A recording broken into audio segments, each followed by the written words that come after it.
Ginaldo, e esse é o segundo vídeo sobre a arquitetura dos computadores e o título dele é Pipeline. Bom, o que é o pipeline, né? O pipeline é uma técnica de implementação de processadores na qual é permitido a sobreposição temporal das fases de execução das instruções. É uma definição técnica um pouco complicada, mas na prática é mais fácil de entender. Já eu vou explicar na prática. Essa técnica aumenta o número das instruções executadas simultaneamente e a taxa de instruções iniciadas e terminadas por unidade de tempo, mas ela não reduz o tempo gasto para completar uma instrução apenas. Bem, essa é a definição técnica do pipeline. Na prática, a gente só precisa desses dois gráficos para entender como é que funciona o pipeline. Bem, eu separei aqui 3 instruções exemplo e como a gente pode ver, sem o pipeline, o tempo gasto para fazer essas execuções é bem maior. Essas três instruções é bem maior. Por quê? Porque sem o pipeline, o processador primeiro termina de fazer essa para depois começar a fazer a segunda e a terceira e assim sucessivamente.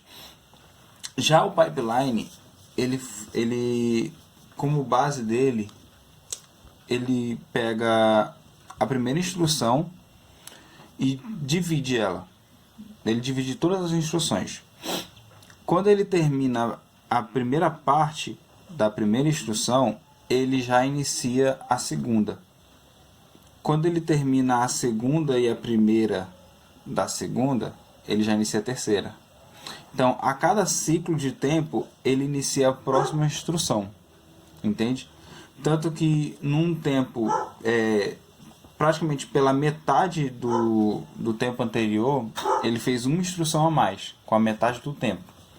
Então, o pipeline ele reduz bastante o tempo gasto num conjunto de instruções do processador. E como é que é mais ou menos que funciona o pipeline? Aqui a gente pode ver o caminho de dados dele. Eu dividi em 5 o caminho de dados dele. No primeiro, ele busca a instrução na memória, como qualquer outro método. Ele faz a leitura dos registradores e dos decodificadores da instrução, dependendo da linguagem que você está utilizando. Depois ele executa a instrução. Depois que ele executa a instrução, ele acessa o operando da memória. E após acessar o operando da memória, ele escreve um resultado num registrador. Então ele ainda continua naquele mesmo processo padrão de procura, executa e escreve, como a maioria dos métodos que a gente vê. É bem simples de entender e Bem, algumas características que o pipeline tem é que o tempo do ciclo do clock do processador sempre tem que ser maior ou igual ao tempo de execução do estágio mais lento do pipeline. Como assim o estágio mais lento? A gente viu aqui que o pipeline ele divide a instrução completa em partes. Então o que acontece? Vamos supor que esse bloco de instrução completa aqui tenha 32 bits, certo? Desses 32 bits, vamos supor que eu dividi essa instrução em 4 blocos de 8 bits cada. De 8 bits. Ou seja, todos aqui tem 8 bits. 8, 8, 8, 8, 8, 8. Quando ele completa esses primeiros 8, ele inicia o 8 do próximo. Quando ele completa o 8 do próximo, e assim sucessivamente. Mas eu também poderia dividir em 2 blocos de 16, por exemplo, ou um bloco único de 32 também, caso fosse uma instrução única. Não ia diminuir o tempo, só ia diminuir na qualidade do desempenho máximo do pipeline. E o que acontece?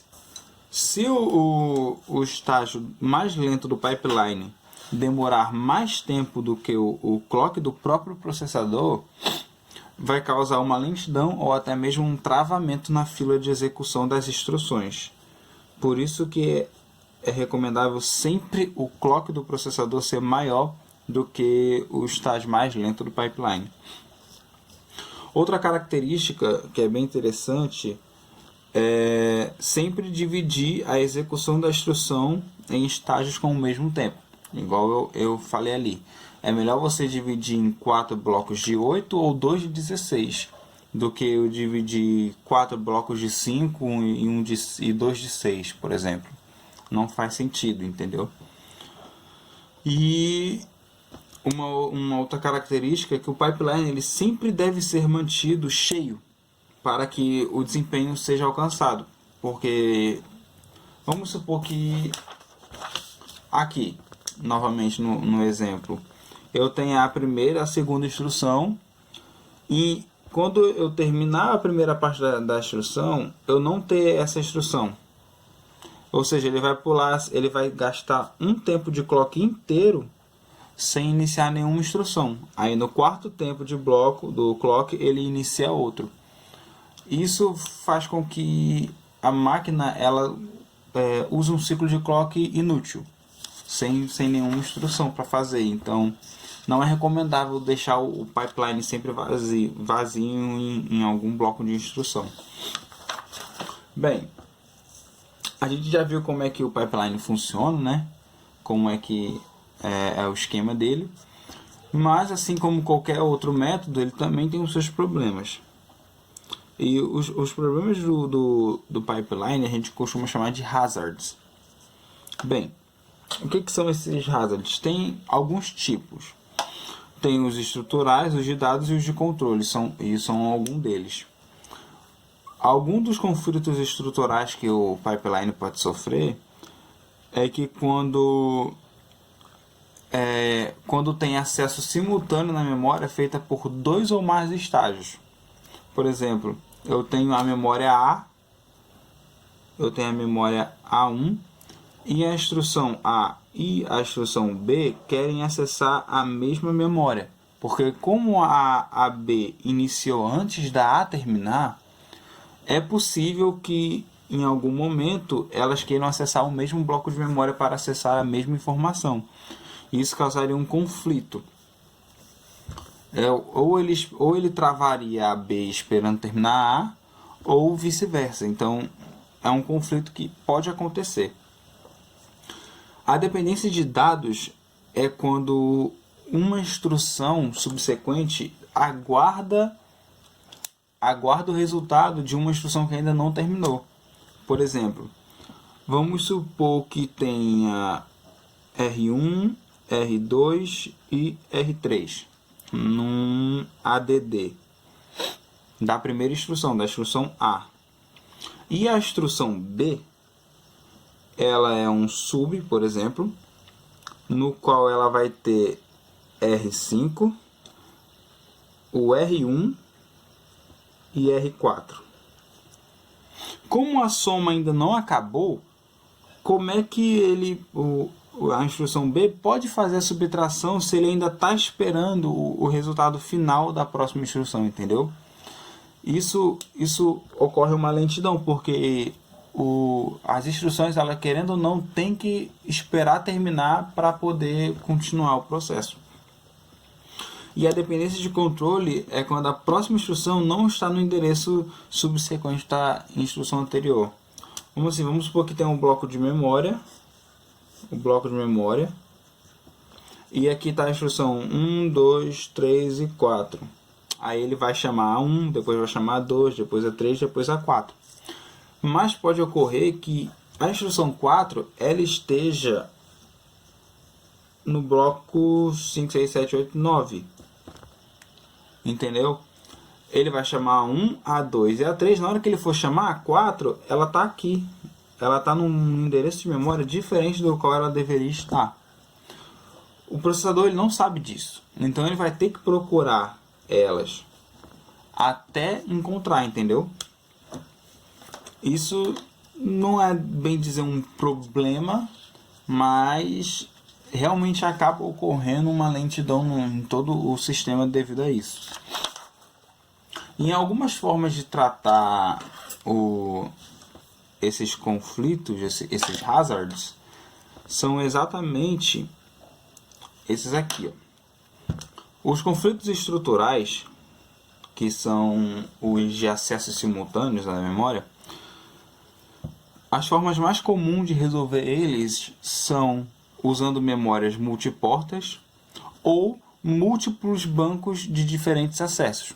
Por exemplo, naquele caso, a memória A1 ela não seria só acessada por esse banco. Ela poderia ser acessada por esse e assim por diante. Ou seja, tanto a instrução A quanto a B poderiam acessar o conjunto da memória sem receber nenhum conflito. Ou o uso da arquitetura Harvard, com um cache de dados e de instruções separados. O cache de dados e instruções foi um assunto que a gente já viu sobre a memória cache. E seria um tanto quanto redundante dizer. Enfim. E uma forma de resolver os conflitos de dados requer um pouco de margem de conhecimento, porque o conflito de dados tem dois tipos de dependência, a verdadeira e a dependência falsa. Quando tem a dependência verdadeira, o adiantamento dos dados pode resolver em alguns casos dele. Não todos os casos, mas em alguns casos resolve. Já quando a dependência é falsa, não há um problema em pipeline onde a ordem da execução das instruções é mantida. Ou seja, se a dependência for caracterizada como falsa, o processo vai continuar o mesmo. Só vai ter uma pequena lentidão. Quando ela é verdadeira e é possível utilizar o adiantamento de dados, pode ser que o problema seja resolvido sem causar lentidões no sistema, entende? Bem, sobre pipelines, eu acho que isso aqui é o que eu poderia passar para vocês. E fica os meus agradecimentos. Então, até o próximo.